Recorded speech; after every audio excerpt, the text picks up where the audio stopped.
The condoms fell out of Derek's briefcase like an accusation. I stood in our bedroom, the expensive leather bag tipped over on our bed, its contents scattered across the white duvet. I had been looking for his insurance card. Our daughter Zara needed it for a doctor's appointment tomorrow. Instead, I found a small black box that didn't belong in our 12-year marriage. My hands trembled as I picked up the unopened box of condoms. The price tag was still on it. $24.99. Purchased 3 days ago according to the receipt tucked in the side pocket of his briefcase. We haven't used condoms since our 2nd year of marriage. I had my tubes tied after Zara was born. She's 11 now. I sat down on the edge of the bed, staring at the box in my hands. My heart pounded so hard I could hear it in my ears. The bedroom suddenly felt too small, the air too thick. Everything I thought I knew about my life started crumbling right there in that moment. Derek was having an affair. My husband of 12 years, the man I'd supported through business school, the father of my child, was cheating on me. I should have cried. I should have screamed. I should have thrown things or confronted him immediately. But instead, something cold and calculating settled over me. Something I didn't know lived inside me until that very moment. I opened the box carefully. 12 condoms individually wrapped.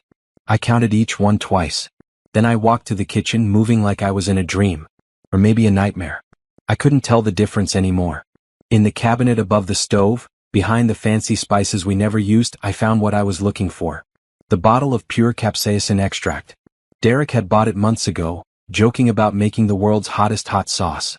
He never did. The bottle sat there, forgotten until now. I filled a syringe from Zara's old medicine kit. My hands were steady. I felt nothing. No anger, no sadness, just a quiet determination.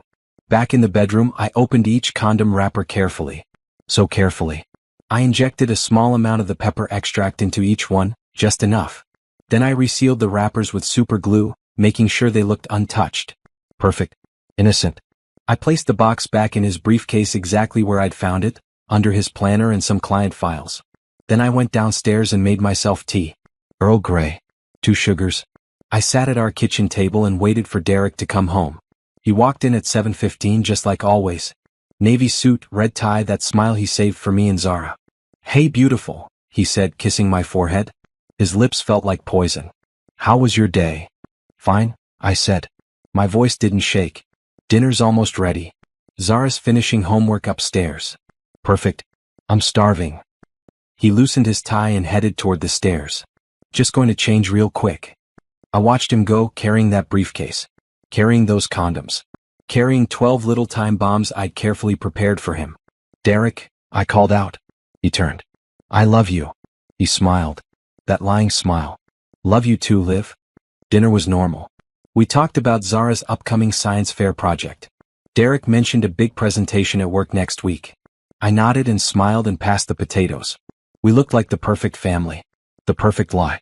After Zara went to bed, Derek said he had to finish some work in his office. I didn't ask questions. I just cleaned the kitchen and went upstairs to read. At 10 o'clock he came into our bedroom. "I have to go into the office early tomorrow. Big client meeting." "On a Saturday?" I asked, not looking up from my book. "Yeah, you know how it is.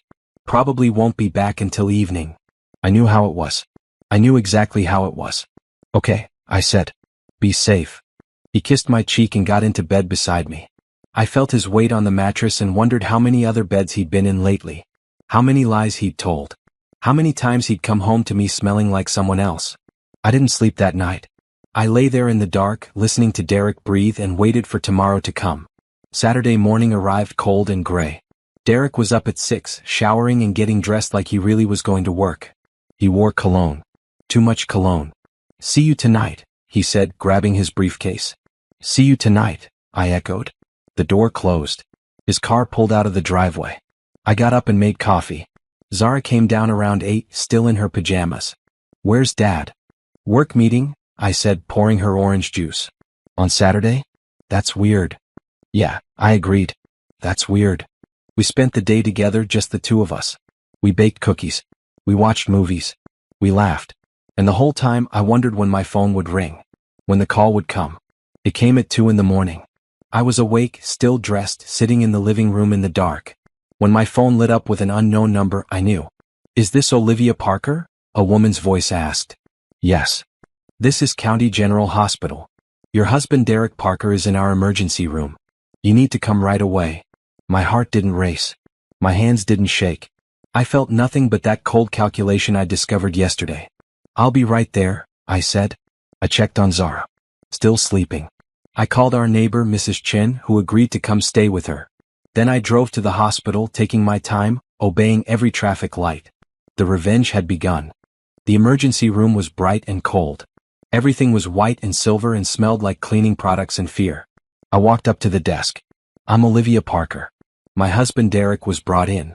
The nurse looked at me with something like pity, or maybe curiosity. I couldn't tell. Room 7. The doctor will be with you shortly. I found room 7. Through the small window in the door, I could see Derek on a bed, writhing in pain. A doctor and 2 nurses were with him. I pushed the door open. Mrs. Parker? A tall doctor with graying hair turned to me. I'm Dr. Harrison. What happened? I asked. My voice was calm. Too calm. Your husband came in about an hour ago with severe chemical burns. Very severe. In a very sensitive area. I blinked. I don't understand. Derek moaned on the bed. His face was red and sweaty. His eyes found mine, full of pain and something else. Shame. Fear. The burns are in his genital area, Dr. Harrison said quietly. We're treating him with pain medication and irrigation, but he's going to need to stay overnight for observation. How did this happen? I asked. The doctor looked uncomfortable. We're not entirely sure. Your husband said he was having relations with his wife, with you, when he suddenly felt an intense burning sensation. I kept my face blank. But I haven't seen Derek since yesterday morning. He was at work all day and evening. The room went very quiet. Derek made a choking sound. Liv, I can explain. Where were you really, Derek? I asked. My voice was ice. Mrs. Parker, Dr. Harrison said carefully, perhaps we should discuss this privately. No, I said. I want to know right now. Where were you? Before Derek could answer, there was a commotion outside the room. Raised voices. Then the door burst open. A woman rushed in. She was young, maybe 25, with long blonde hair and too much makeup that was now smeared from crying. She wore a short dress and high heels. Saturday work clothes. Derek, she cried. Oh my God, are you okay? I looked at her. Then at Derek. Then back at her. Who are you? I asked. The woman froze. Her eyes went wide as she really looked at me for the first time. I'm Brittany. Brittany, I repeated. The name tasted like ash. And how do you know my husband? Her face went pale. Your husband? But he said, she stopped, looking at Derek with horror. You said you were separated. You said you were getting divorced. I laughed. It wasn't a nice sound. Separated? We had dinner together last night. With our 11-year-old daughter. Brittany stumbled backward like I'd hit her. Daughter? You said you didn't have kids. You said. He lied, I said simply. About everything. Didn't you, Derek? Derek closed his eyes. Sweat poured down his face, though I couldn't tell if it was from pain or panic. Liv, please. Let me explain. Explain what? That you bought condoms 3 days ago? That you've been sleeping with your assistant? That you've been lying to both of us? Dr. Harrison cleared his throat. Perhaps everyone should step outside so we can treat our patient. I'm his wife, I said. I'm staying. And I'm his girlfriend. Brittany shouted. I turned to her slowly. Really looked at her. She was pretty in a generic way. Young. Probably impressed by Derek's suits and company car and all those lies about being successful and single. You're not his girlfriend, I told her. You're just a mistake he made. And now you both have to live with it. What does that mean? Brittany's voice shook. It means, I said calmly, that whatever happened to Derek tonight? He brought it on himself. Both of you did.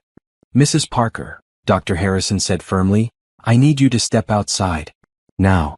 I looked at Derek one more time. He looked smaller somehow, lying in that hospital bed, caught between his wife and his mistress, in pain from his own choices. I'll be in the waiting room, I said. Take your time. I walked out, leaving Brittany crying in the doorway and Derek moaning in the bed. I sat in the waiting room and pulled out my phone. First, I took screenshots of everything. The time I was called. The hospital name. Then I started looking through Derek's phone records that I'd synced to my laptop weeks ago when he'd asked me to update his contacts. I hadn't thought anything of it then. Now I was glad I had access. Text after text to Brittany. Hundreds of them. Going back 6 months.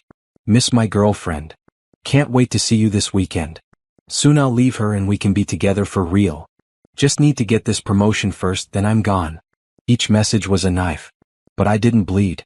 I just saved everything. Evidence. Proof. Ammunition. An hour passed. Then another. Finally, Dr. Harrison came out alone. Your husband is stable, he said. The burns are severe but treatable. He'll need to follow up with a specialist. What caused it? I asked. The doctor hesitated. We found traces of capsaicin. Pepper extract. On the condom. On the condom, I repeated. Mrs. Parker, do you know anything about how that might have happened? I looked him straight in the eye. No idea. Maybe it was defective.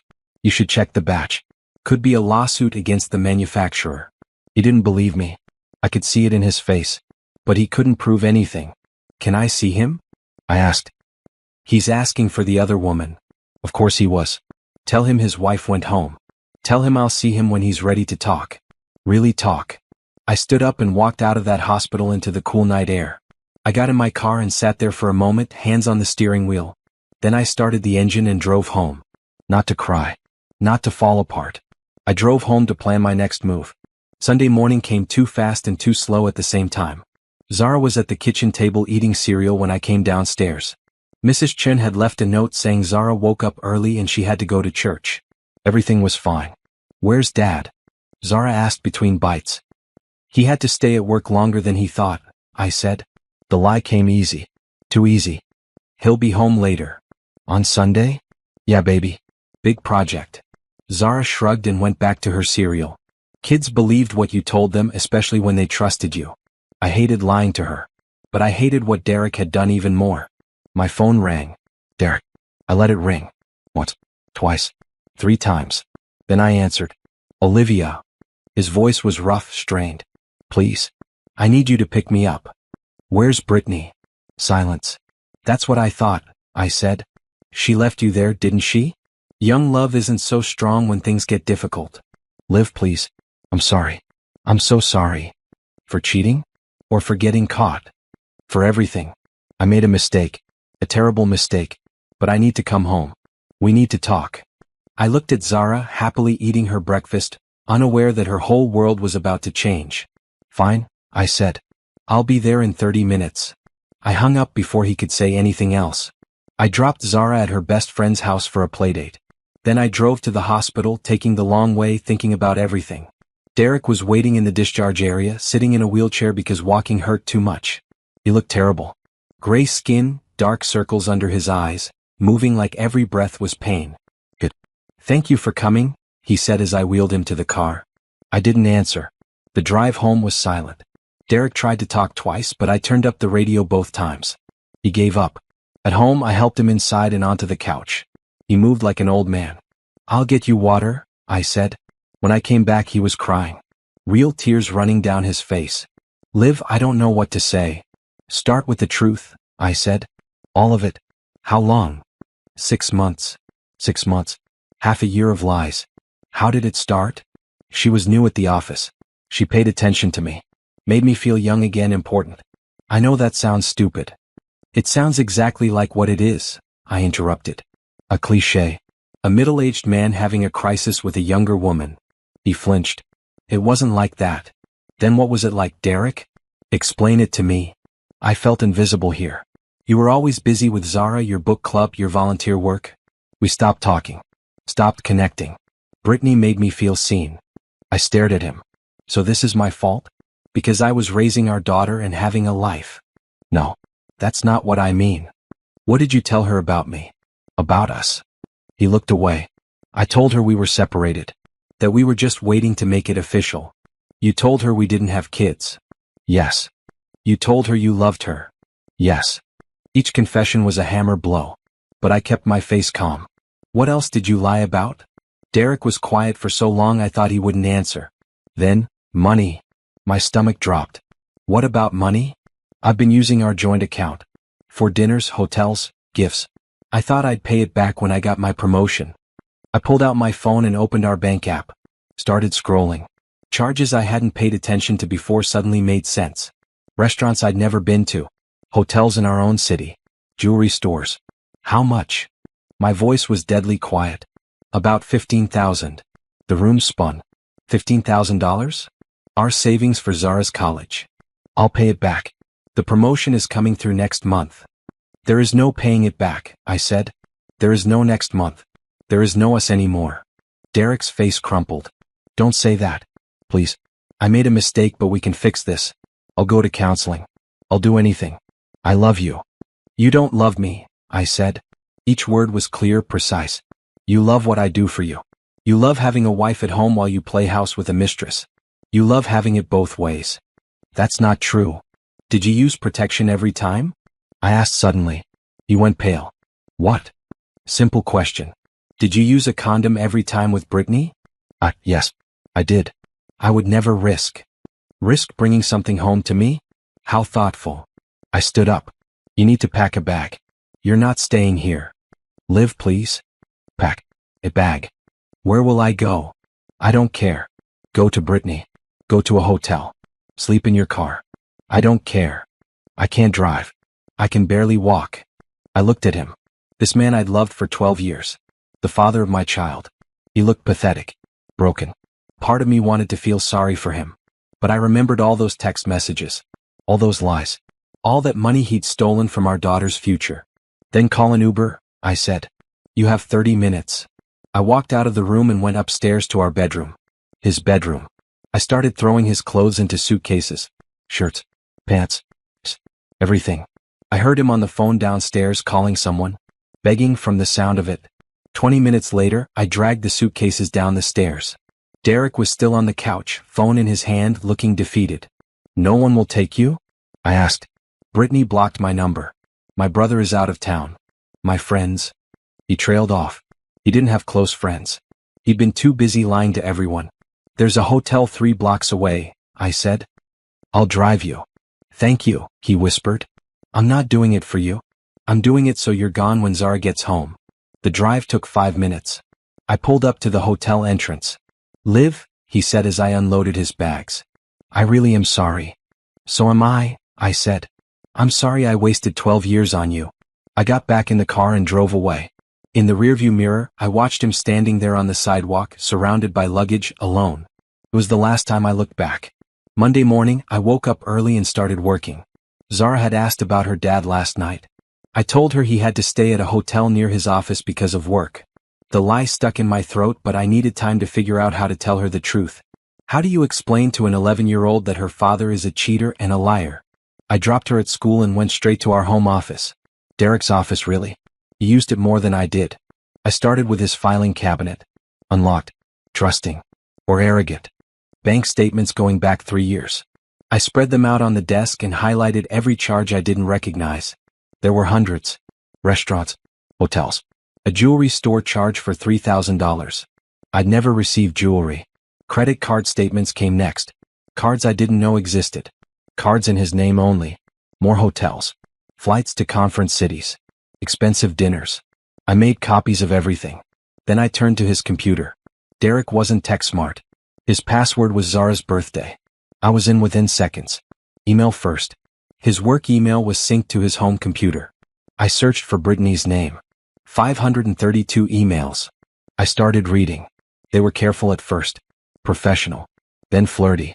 Then explicit. My stomach turned, but I kept reading. Kept saving. Kept collecting evidence. I can't wait until we don't have to hide anymore. After my promotion, I'm leaving Olivia. Just need to make sure I get what I deserve in the divorce. She won't fight it. She's too passive. Too comfortable. Too passive. Too comfortable. I laughed out loud. The sound was bitter. Then I found the folder. Labeled New Life, like he was planning a vacation and not abandoning his family. Inside were apartment listings. All luxury. All downtown. All expensive. There were also bank statements for accounts I'd never seen. Accounts in his name only. He'd been siphoning money from our joint account into these secret accounts for 8 months. The total was over $40,000. I sat back in the chair and stared at the screen. He'd been planning this for 8 months. Planning to leave me with nothing. Planning to take everything we'd built together and start fresh with Brittany. My phone buzzed. Derek calling. I ignored it. It buzzed again. A text this time. Please call me. We need to talk. I love you. I deleted it. Then I called my best friend Nicole. We'd been friends since college. She was a paralegal at a law firm downtown. Liv, what's wrong? She knew me too well. Derek's been cheating on me. For 6 months. With his assistant. The silence on the other end lasted exactly 3 seconds. Then, I'm coming over. I need a lawyer, I said. A good one. You need the best one. I'll make calls. Are you okay? I don't know what I am, I admitted. But I'm not broken. I'm angry. Good, Nicole said fiercely. Stay angry. I'll be there in 20 minutes. She arrived in 15 carrying coffee and a folder full of business cards. These are the top divorce lawyers in the state, she said, spreading them on the kitchen table. We're calling all of them today. Won't that be expensive? Consultations are usually free. And from what you're telling me, Derek has hidden money. You're entitled to half of everything. Maybe more, given the circumstances. We spent the morning making calls. By noon, I had appointments with 3 lawyers for that week. What about a private investigator? Nicole asked. For what? I already know he's cheating. Yes, but you need documented proof. Photos. Video. Financial records that will hold up in court. You have evidence, but you need it to be airtight. She had a point. I know someone, she said. Former cop. Retired now but does private investigation work. He's discreet and thorough. Set it up, I said. By evening, I had a meeting scheduled with a private investigator named Frank Rodriguez for Tuesday morning. Zara came home from school chatty and happy. We made dinner together. She talked about her science fair project and her friend's birthday party next weekend. Can Dad help with my project when he gets home? She asked. He's really busy with work right now, baby. But I can help. It's okay. You're better at this stuff anyway. Those words broke something in me. My daughter didn't even realize her father was gone. Didn't miss him. Because he'd already been absent even when he was here. After Zara went to bed, I sat in the living room with Derek's laptop and kept digging. I found more emails.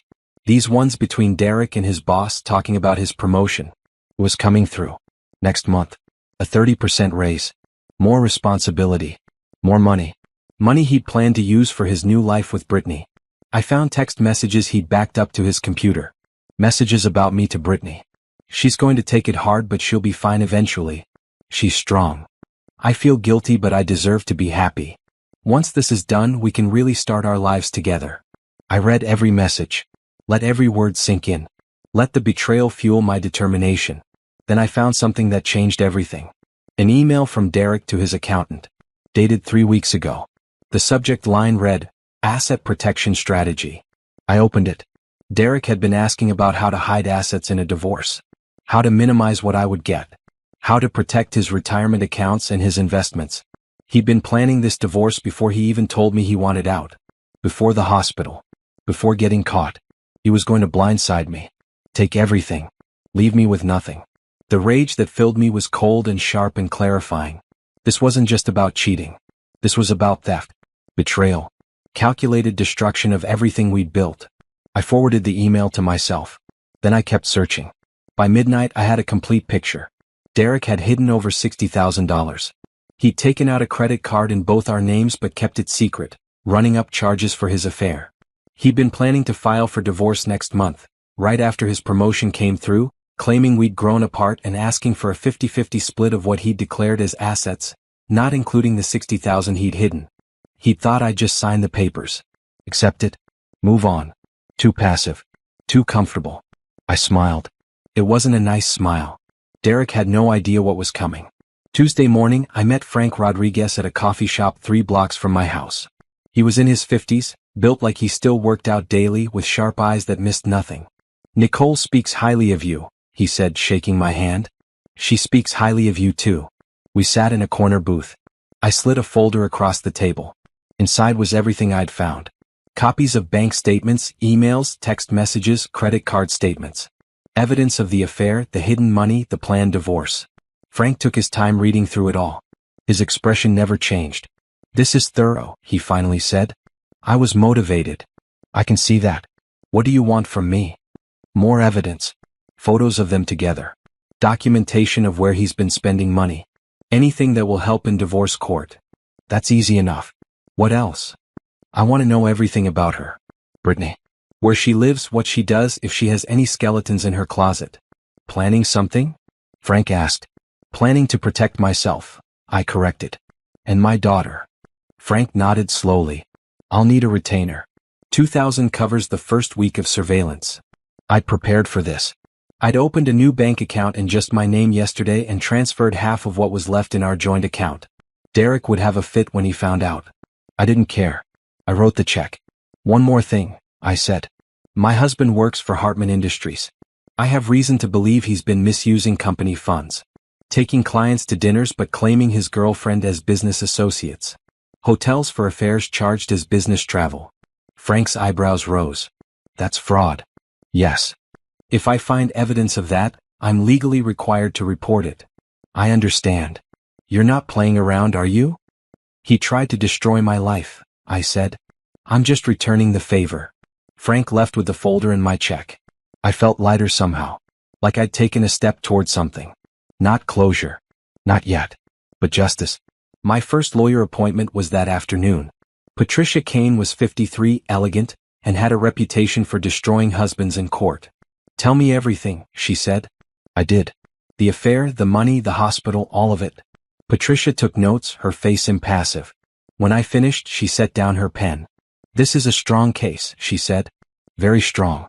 Between the affair, the hidden assets, and the evidence of planning, we can make a case for fault divorce. In this state, that matters. It affects how assets are divided, especially retirement accounts. What can I expect to get? Realistically? 60 to 70% of marital assets. Full custody of your daughter with minimal visitation for him. Possibly alimony depending on income disparity. And he'll be responsible for half of college costs. And the hidden money? We'll get it back. All of it. Plus we can argue for reimbursement of the money he spent on the affair. It's called dissipation of marital assets. The court doesn't look kindly on spouses who waste marital funds on affairs. This was better than I'd hoped. What about his job? The fraud. Patricia leaned forward. If your investigator finds evidence of him defrauding his company, that's separate from the divorce. But it would certainly help our case. Shows character. Shows a pattern of dishonesty. Plus, if he loses his job before the divorce is final, it affects his ability to pay alimony and child support. How long will this take? Could be 6 months. Could be a year. Depends on if he fights it. But given what you've shown me, I don't think he'll want this going to trial. Too much dirty laundry. I want it to go to trial, I said. Patricia looked at me carefully. Why? Because I want everyone to know what he did. His family, his friends, his boss. Everyone. That's understandable, but it's also expensive and emotionally draining. I don't care about the cost. I care about the truth. Patricia nodded slowly. All right then. Let's make this public. I'll need a retainer of $5,000 to get started. I wrote another check. When I left Patricia's office, my phone was buzzing. Derek again. 5 missed calls. 3 texts. Please talk to me. I need to see Zara. We can work this out. I didn't respond. Instead, I drove to the bank. I closed our joint account and opened a new one in just my name. I transferred my half of the money. Then I went to the investment firm where we had our retirement accounts and college fund. I need to freeze these accounts, I told the advisor. My husband and I are separating and I have reason to believe he'll try to access them. The advisor looked uncomfortable. Ma'am, joint accounts can't be frozen by one party. Then I want my name removed. And I want documentation of every transaction on these accounts for the past year. I'll need to speak with my manager. Get him. It took an hour, but I got what I needed. Documentation showing Derek had taken an early withdrawal from our retirement fund 3 months ago. $15,000. Penalty fees and all. More theft. More lies. By Wednesday, Frank called with his first report. Your husband met with Brittany yesterday. Lunch at an Italian restaurant downtown. I have photos. Send them. There's more. Brittany is 24. Been working at Hartman Industries for 8 months. Started as a temporary assistant, got hired full-time 2 months in. She was promoted to Derek's personal assistant 4 months ago. Right when the affair started. Exactly. There's no evidence the promotion was based on merit. What else? She has student loans. About $80,000. Living in a small apartment in the city. Drives a 5-year-old Honda. Until 6 months ago when she suddenly upgraded to a new BMW. Let me guess. Paid for in cash. Title shows it was a gift. Want to bet who gave it to her? My jaw clenched. BMW. Bought with money that should have gone to Zara's college fund. What about company fraud? Working on it. But I have a contact in accounting at Hartman. She owes me a favor. I'll see what I can find. By Thursday, Patricia had filed the divorce papers. A courier would deliver them to Derek at work on Friday. He's going to call you, Patricia warned. Don't answer. Don't engage. Everything goes through me now. What about Zara? He can call to talk to her. But all discussions about custody, visitation, money, those go through lawyers. Understand? I understood. Friday came. I was in the grocery store when my phone exploded with calls and texts from Derek. What the hell, Olivia? You filed for divorce? We need to talk about this. You can't do this. I silenced my phone and kept shopping. That evening, Derek showed up at the house. I watched him through the window, standing on the porch, ringing the doorbell. I didn't answer. He called. Liv, I know you're home. Your car is in the driveway. Please, let me in. I texted back. All communication goes through my lawyer. You have her number. I need to see Zara. Supervised visitation can be arranged through my lawyer. She's my daughter. You should have thought about that before you decided to abandon her for your girlfriend. I blocked his number. Through the window, I watched him stand there for another 10 minutes before finally leaving. Zara came downstairs. Was someone at the door? Just a salesman. I lied. I hated lying to her. But I still hadn't figured out how to tell her the truth. That night, Nicole came over after Zara was asleep. How are you holding up? She asked. I don't know. I feel numb. Like this is happening to someone else. That's normal. Shock. When does the anger come back? It comes in waves. You'll be fine 1 minute and furious the next. It's part of the process. I don't want a process. I want revenge. Nicole poured us both wine. You're getting it? The divorce filing, freezing accounts, hiring investigators. That's all revenge. Legal revenge, but revenge nonetheless. It doesn't feel like enough. It will. When he loses his job, his money, his reputation. When he realizes what he threw away. That's when it'll feel like enough. I hope she was right. By the following Monday, Frank called with news that changed everything. I found it, he said. The smoking gun. Your husband has been charging personal expenses to his corporate card for 6 months. Hotels, dinners, even the BMW for Brittany. He listed her as a client representative on expense reports. But she's not a client. She's an employee. How much? Over $40,000 in fraudulent expenses. I felt dizzy. What happens now? I have to report this to Hartman Industries. It's fraud. They'll investigate and likely press charges. Will I get in trouble for reporting it? No. You're doing the right thing. And honestly, they would have found out eventually during an audit. Do it, I said. Report it. Are you sure? This will destroy his career. He destroyed my life. Report it. Frank hung up. I sat in my kitchen and waited. The storm was coming.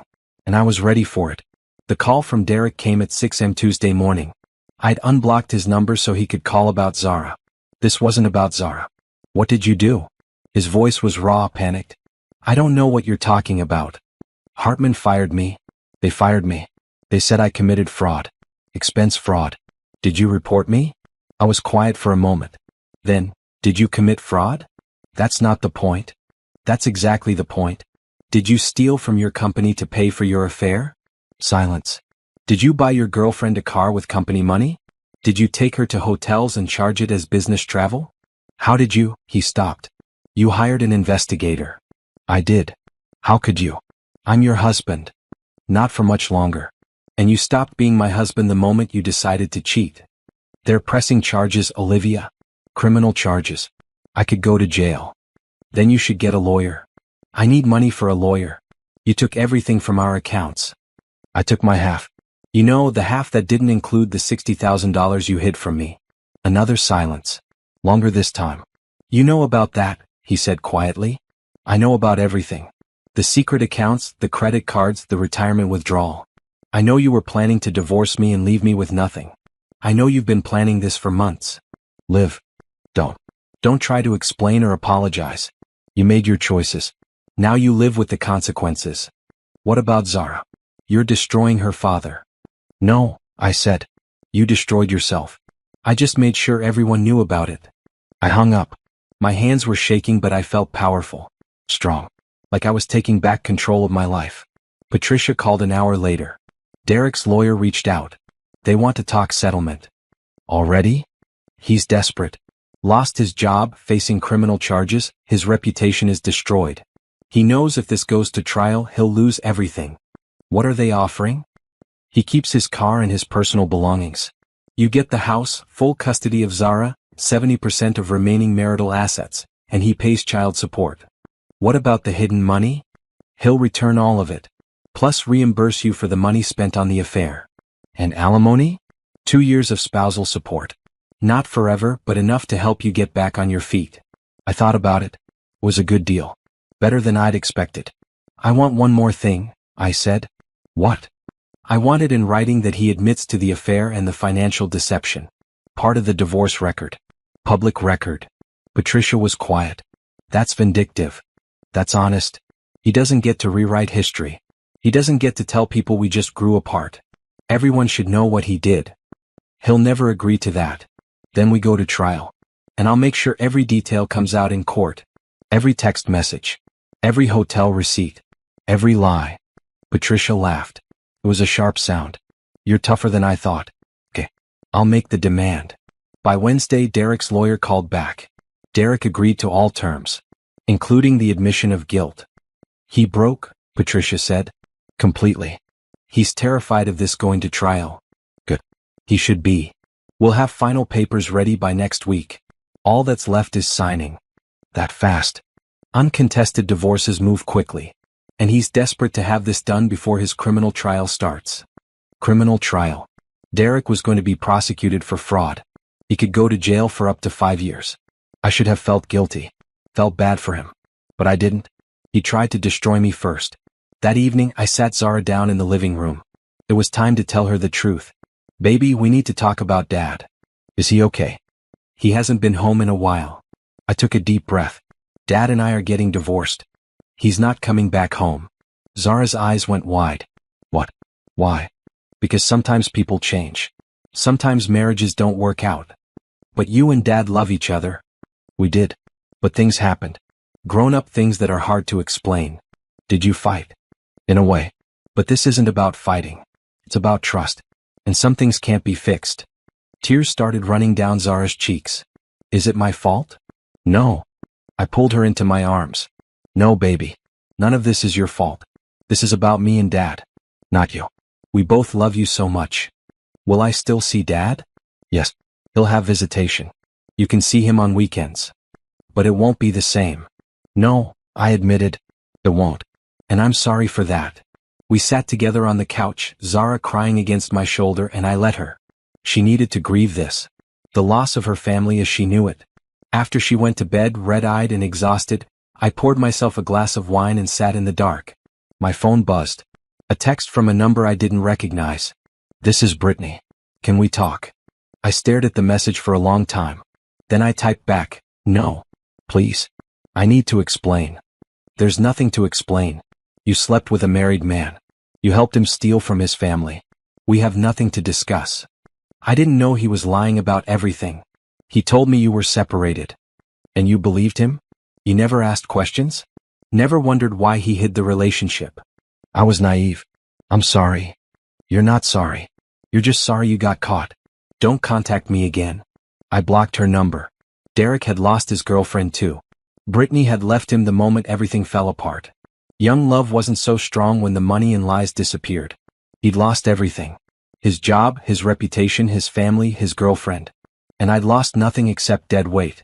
By Friday, I signed the divorce papers in Patricia's office. Derek signed separately through his lawyer. We didn't have to see each other. It's done, Patricia said. You're officially divorced. 12 years of marriage ended with a signature on paper. How do you feel? Patricia asked. Free, I said. And I meant it. The next few weeks moved like a blur. Derek's criminal trial was set for 3 months away. He'd hired a lawyer who was trying to negotiate a plea deal. Word around town was that he might avoid jail time if he paid restitution and did community service. I didn't care what happened to him anymore. He wasn't my problem. The house felt different without him. Lighter. Cleaner. Like a weight had been lifted from every room. Zara was adjusting slowly. She had her first supervised visit with Derek at a neutral location, a family center downtown. She came home quiet. How was it? I asked. Weird. Dad cried a lot. He said he was sorry for everything. How did that make you feel? I don't know. Sad, I guess. He's still my dad, but it's different now. It's okay to feel confused. It's okay to be sad and angry at the same time. Are you angry at him? I thought about that. I was. But now I'm just tired of being angry. I'm ready to move on. Me too, Zara said. We ordered pizza and watched movies that night, just the two of us. Our new normal. Frank called the following week with an update. Thought you'd want to know, Brittany quit Hartman Industries. Where'd she go? Different company across town. Lower paying position. Word is she couldn't handle the gossip and the looks. What about Derek? Working at a small firm now. Sales position. Making about 40% of what he used to make. Living in a one-bedroom apartment in a bad part of town. The old me would have felt sorry for him. The new me just felt satisfied. Thanks for the update, Frank. You need anything else from me? No. I think we're done.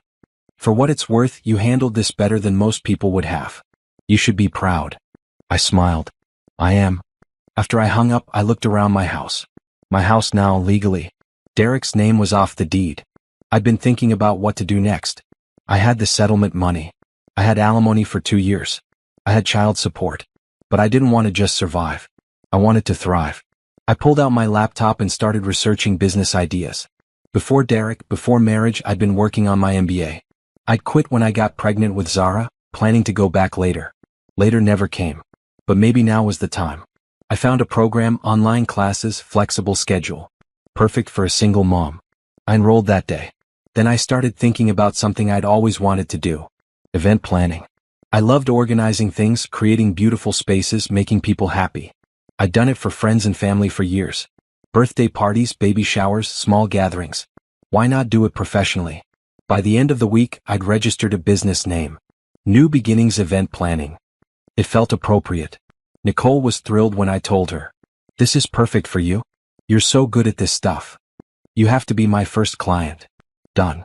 I need help planning my sister's bridal shower anyway. My first official client. I got to work immediately, planning every detail, choosing themes and decorations and menus. The shower was beautiful. Elegant. Perfect. Nicole's sister cried happy tears and hugged me tight. You should do this for a living, she said. I'm trying to, I told her. She referred 3 friends. Those friends referred more. Within a month I had 6 events booked. Word spread fast. The woman who'd outsmarted her cheating husband and started a business. People loved a good revenge success story. I hired an assistant by month 2.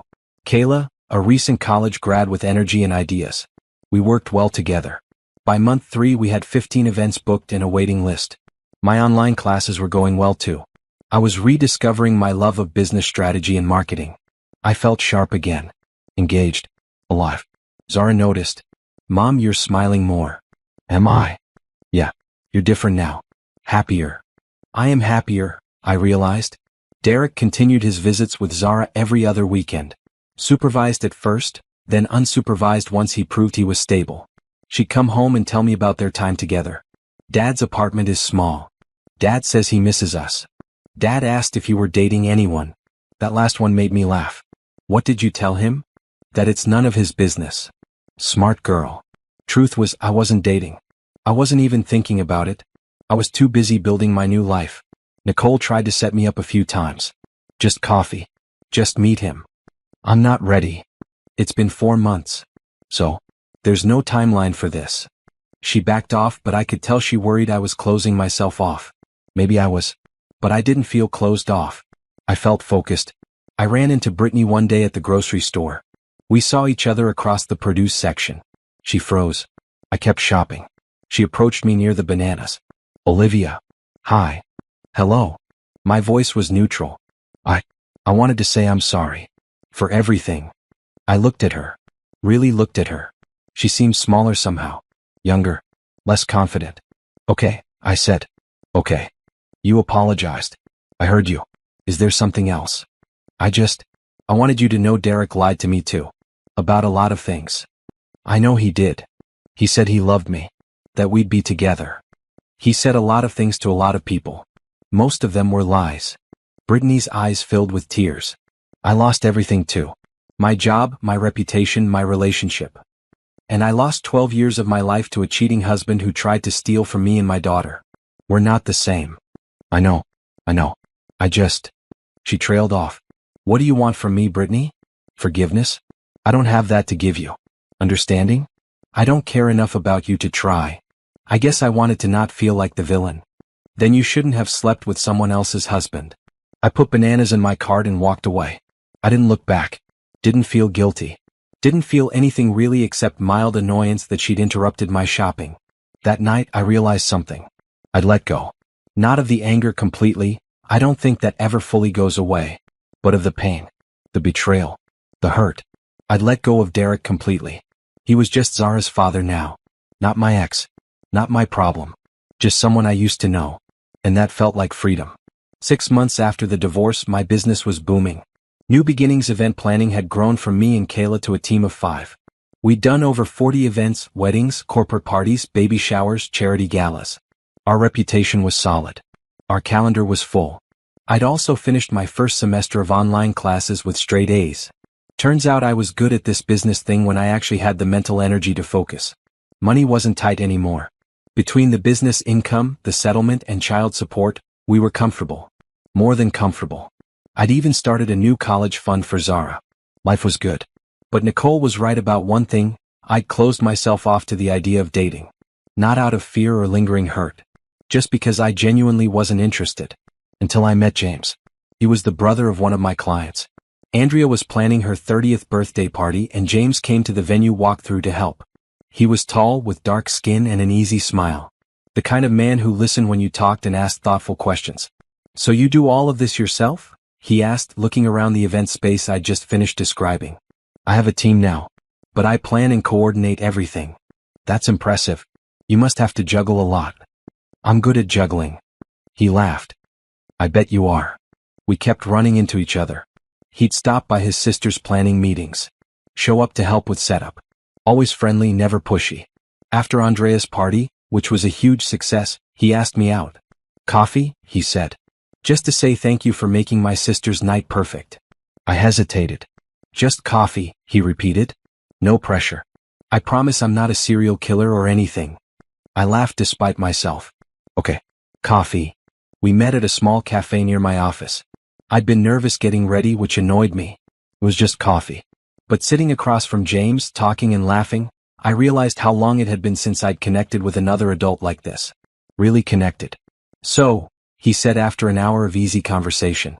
Can I ask what happened with Zara's dad? Or is that too personal? He cheated, I said simply. For 6 months. I found out we divorced, he lost his job. It was a whole thing. I'm sorry that happened to you. I'm not. Not anymore. It freed me to become who I was supposed to be. James nodded slowly. That's a healthy way to look at it. Took me a while to get here.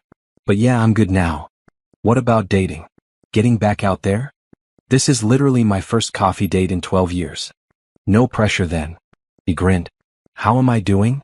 Not bad, I admitted. We saw each other again the next week. Dinner this time. Then a movie. Then a walk in the park. James was patient. Understanding. He never pushed for more than I was ready to give. I like you, I told him after our 5th date. But I need to take this slow. Slow is good, he said. I'm not going anywhere. Zara met him by accident when he picked me up for dinner and she answered the door. Who are you? She asked suspiciously. I'm James. A friend of your mom's. A friend? She looked between us. Like a boyfriend friend? Zara? I was mortified. James just laughed. Something like that. Is that okay with you? Zara studied him seriously. Are you nice to my mom? I try to be. Do you have kids? I do. A son. He's 13 and lives with his mom. We share custody. So you're divorced too? I am. Zara nodded, apparently satisfied. Okay then. You can take my mom to dinner. As I closed the door behind us, James was still grinning. I think I just got approved. She's protective. So am I. Of the people I care about. That word care hung in the air between us. It felt big. Important. But also right. Over the next few months, James became a regular part of our lives. He'd come to Zara's school events. Help with business things when I needed an outside opinion. Exist in our space without trying to take it over. Derek noticed. Of course he did. Zara says you're seeing someone, he said when he dropped her off one Sunday. That's none of your business. She's around my daughter. That makes it my business. Your daughter is thriving. She's happy. That's all you need to know. Is it serious? I looked at him. Really looked at him. He'd gained weight. Lost that polished appearance he used to have. He looked tired. Worn down. Why does it matter to you? Because he stopped.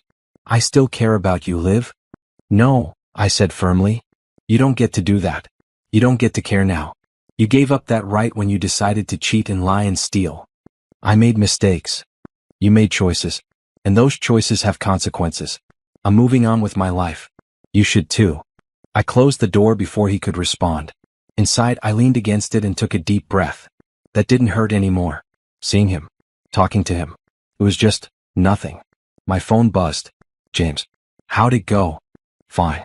He asked about you. What did you tell him? That it's none of his business. Protective. I like it. I smiled. Want to come over for dinner? Zara wants to show you her science project. I'll bring dessert. That night, the three of us sat around my kitchen table, eating and laughing and feeling like a little family. Not replacing what was lost. Creating something new. After Zara went to bed, James helped me clean up. Thank you, I said, for being patient with me. With us. You're worth the patience. He pulled me close. Both of you are. I think I'm ready, I said softly.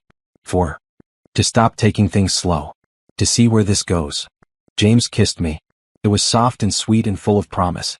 I'd like that, he said. That night, after James left, I sat in my living room and looked around. At the home I'd made. The life I'd built. The happiness I'd found. I'd started this journey broken and betrayed. But somewhere along the way I'd healed. Not because I'd found someone new. Not because Derek had gotten what he deserved. But because I'd found myself again. The strong woman who'd been hiding under years of complacency and compromise. And that woman was unstoppable. 9 months after the divorce was finalized, I got a call that changed everything again. Is this Olivia Parker? A woman's voice, professional and friendly. Yes. This is Melissa Turner from Lux Events magazine. We're doing a feature on up-and-coming event planners in the region, and your name came up repeatedly in our research. I sat down. Lux Events was the top industry magazine. Getting featured would be huge for business. I'm interested, I said, trying to keep my voice professional. Wonderful. We'd love to do a full profile. Your story is particularly compelling, divorced mother who turned her life around and built a successful business from scratch. Very inspiring. My story. Of course they'd want the drama. I'd prefer to keep the focus on the business itself, I said carefully. Of course. But readers do love a good success from struggle story. It's relatable. We scheduled the interview for the following week. When I told Nicole, she screamed so loud I had to hold the phone away from my ear. This is huge. Do you know what this could do for your business? I know. I'm nervous. Don't be. You're amazing at what you do. Just be yourself. The interview went well. Melissa was professional and asked smart questions about my business strategy, my design philosophy, my vision for growth. Near the end, she brought up Derek. Your divorce was fairly public, she said gently.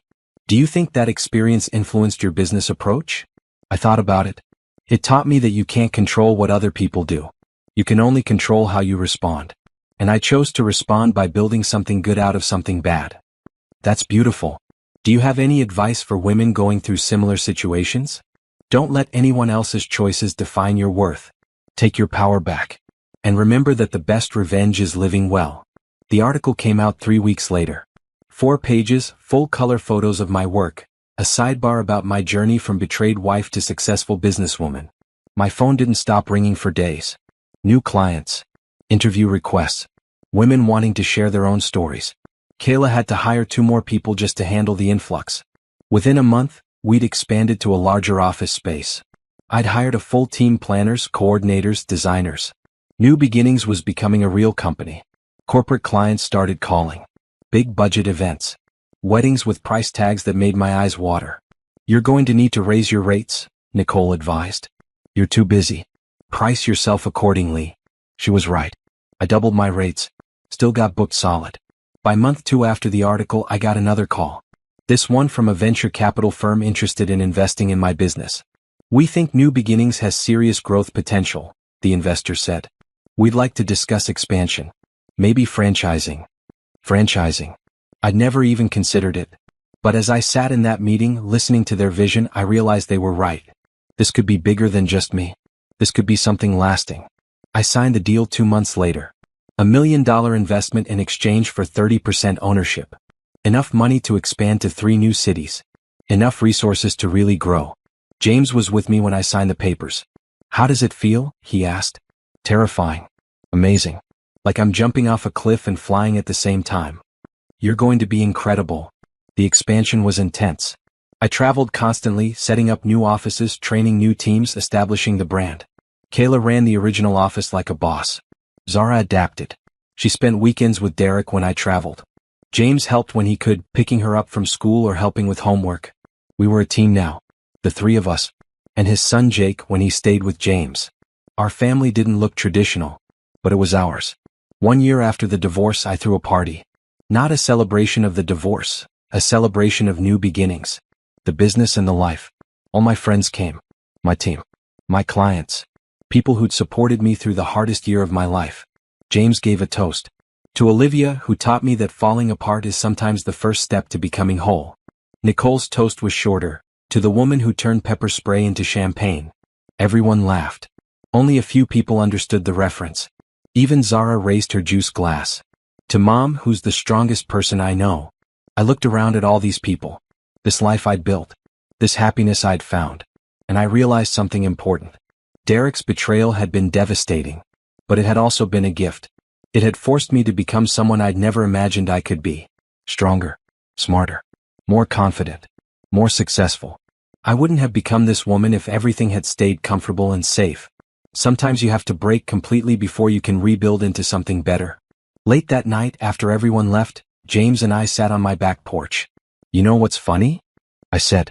A year ago I thought my life was over. I thought Derek's affair had destroyed everything. And now I realize it saved me. From a mediocre life. From staying small. From never knowing what I was capable of. James took my hand. You're remarkable. You know that. I'm learning. I love you, he said. The first time either of us had said it. I love you too, I replied. And I meant it. Not the desperate codependent love I'd had with Derek. Something healthier. Stronger. Built on respect and equality and genuine partnership. So what's next? James asked. World domination? I laughed. Maybe. Or maybe just happiness. I'm still figuring out what that looks like. Whatever it is, I want to be part of it. You already are. We sat in comfortable silence, watching the stars, planning a future that looked nothing like the past. And I'd never been more grateful for that. 14 months after I found those condoms, my life was unrecognizable. New Beginnings event planning had offices in 5 cities. We'd done over 200 events with a perfect satisfaction rating. Revenue had tripled. We were featured in 3 major magazines and 2 podcasts. I'd finished my MBA with a 4.0 GPA. The degree sat on my office wall, a reminder of what was possible when you stopped making excuses. Zara was thriving. Straight A's, captain of her soccer team, confident and happy. She split time between me and Derek, but our house was still home base. And James. James had become my partner in every sense of the word. We'd moved in together 3 months ago, combining our families. It wasn't always easy, blending families never is, but it was real and honest and good. I ran into Derek at Zara's soccer championship game. I hadn't seen him in months. Our communication happened through apps and texts about scheduling. We'd become efficient co-parents with minimal contact. He looked better than the last time I'd seen him. Not as defeated. He'd gotten a better job, moved to a nicer apartment. Rebuilt pieces of his life. Liv, he said, approaching me in the bleachers. Can we talk? About Zara? About us? About everything. I followed him to the parking lot, away from the crowd. I heard about your success, he said. The magazine articles, the expansion. I'm proud of you. Thank you. I also heard you're with someone. James, right? Yes. Derek nodded, looking at the ground. Is he good to you? He is. Good. That's good. He took a deep breath. I owe you an apology. A real one. Not the desperate ones I gave you a year ago. Okay. I destroyed us. I destroyed you. I was selfish and stupid and cruel. And I told myself it was okay because I was unhappy. But that was a lie. I was just a coward who wanted something new and exciting without doing the work to fix what I had. I waited. There was more. You deserved better than what I gave you. You deserved honesty and respect and partnership. Instead, I gave you lies and betrayal and theft. His voice cracked. I'm sorry. Truly sorry. Not because I lost everything, but because of what I did to you. For a long moment I just looked at him. This man I'd spent 12 years with. This man who'd broken me and forced me to rebuild. I forgive you, I said. Derek's eyes widened. What? I forgive you. Not for you. For me. Because holding on to anger was exhausting and I'm done with it. I don't deserve your forgiveness. No, you don't. But I deserve peace. And forgiveness gave me that. I still love you, he whispered. No, you don't. You love who I was, the woman who made life easy for you. That woman is gone. And honestly, she needed to go. The woman you are now is incredible. I know. And I got here because you forced me to. So in a weird way, thank you. Derek looked confused. Thank you? If you hadn't cheated, I'd still be coasting through life. Comfortable but small. Unfulfilled but safe. You blew that up. And it hurt like hell. But it also freed me. I'm glad you're happy, he said, and he seemed to mean it. Even if I'm not part of it. You'll always be part of Zara's life. That's enough. Is it weird that I'm jealous? Of James? A little. But also understandable. Does he know how lucky he is? I remind him daily. I smiled. We should get back. Game's about to start. We walked back to the field together. Not as a couple. As two people who'd survived a war and come out different on the other side. Zara scored the winning goal. Both Derek and I cheered. James hugged me when it was over. Jake high-fived Zara. We took photos together, our new, blended, complicated family. Derek stood to the side, taking his own photos of Zara. He wasn't part of this new life. But he'd been necessary to create it. After the game, we all went out for pizza. Derek went home alone. And I felt nothing but compassion for him.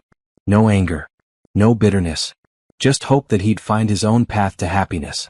That night, back at our house, James and I sat on the couch while the kids did homework upstairs. I saw you talking to Derek, he said. He apologized. Really apologized. How did that feel? Good. Freeing. Like closing a chapter. Are we starting a new chapter?